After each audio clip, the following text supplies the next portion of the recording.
Generally पाहायला गेलं तर 3 ते 4 महिन्यापेक्षा जी लहान बाळं आहेत अशा बाळांचा श्वास घेताना एक आवाज येतो. शिवाय बाळाच्या छातीवरती पाठीवरती हात लावला तर एक प्रकारची घरघर जाणवते किंवा थोडंसं व्हायब्रेशन जाणवतं. पालकांना असं वाटतं की बाळाला कफ झालेला आहे किंवा छातीमध्ये कफ साठून राहिलेला आहे आणि मग बाळाला सर्दी कफावरचे वेगवेगळे उपाय असे केले जातात, औषधं दिली जातात.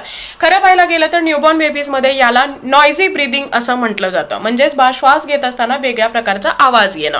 आता हा आवाज किंवा हे घरघर का होतं? एक तर बाळाचा नाकाचा जो पॅसेज आहे हा अतिशय छोटा असतो. बाळाचं नाक छोटा आहे, नाकपुड्या छोट्या आहेत आणि अशा वेळी अगदी छोटंसं जरी म्युकस बाळाच्या नाकामध्ये अडकलेला असेल किंवा वाळलेला असेल त्यावेळी बाळ श्वास घेताना एक वेगळ्या प्रकारचा आवाज येतो, कारण तो पॅसेज आहे हा थोडासा ब्लॉक झालेला असतो. शिवाय बाळाची छाती आणि नाक यामधला जो काही डिस्टन्स आहे हे सुद्धा कमी आहे आणि त्या कारणामुळे हा जो आवाज आहे हा छातीपर्यंत जातो, म्हणजे छातीमधून सुद्धा घरघर झाल्यासारखा आवाज येतो किंवा व्हायब्रेशन प्रमाणे वाटू शकतं.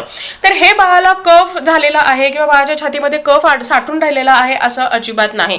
खूप वेळा पालकांच्या या कमेंट असतात की दिवसभर तर हे जाणवत नाही, पण बाळ रात्री जेव्हा झोपतो तर त्यावेळी जाणवतं. अर्थातच बाळाला जेव्हा तुम्ही दिवसभर इकडे तिकडे फिरवत असता, बाळाला बऱ्याच वेळा ढेकर काढण्यासाठी किंवा बाळाच्या पोझिशन चेंज होत असतात, रात्री बाळ खूप काळासाठी आडवा झोपलेला असतो आणि जेव्हा बाळ हा आडवा असतो तर त्यावेळी छातीमध्ये सिक्रेशन आहे हे थोडंसं नाकामध्ये येतं. कधी कधी बाळाने दूध पिलेलं असतं, ते दूध सुद्धा वरती आलेलं असतं.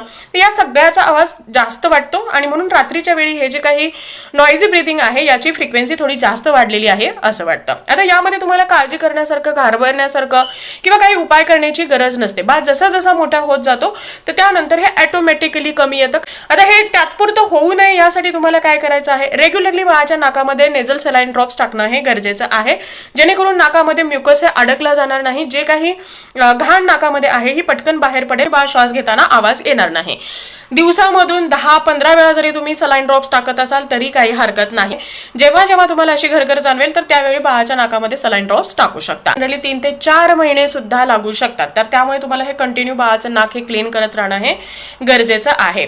काही असे रेड साईन्स आहेत की ज्या केसमध्ये तुम्हाला डॉक्टरांची मदत घ्यायची आहे. पहिली गोष्ट म्हणजे जर बाळ हा खूप जास्त डल झालेला असेल, सुस्त झालेला असेल, बाळ हा फीडिंग व्यवस्थित घेत नाही, बाळाला भरपूर असा ताप आलेला आहे आणि त्याचबरोबर बाळ हा श्वास घेताना बाळाचं पोट सुद्धा आत बाहेर करत आहे किंवा छाती आत बाहेर करते आहे, तर त्या केसमध्ये बाळाला न्यूमोनिया झालेला असू शकतो. खऱ्या अर्थाने ते जे काही कफचं कंजेशन आहे हे झालेलं असू शकतं आणि त्या केसमध्ये तुम्हाला डॉक्टरांची ट्रीटमेंट घेणं हे खूप जास्त गरजेचं आहे.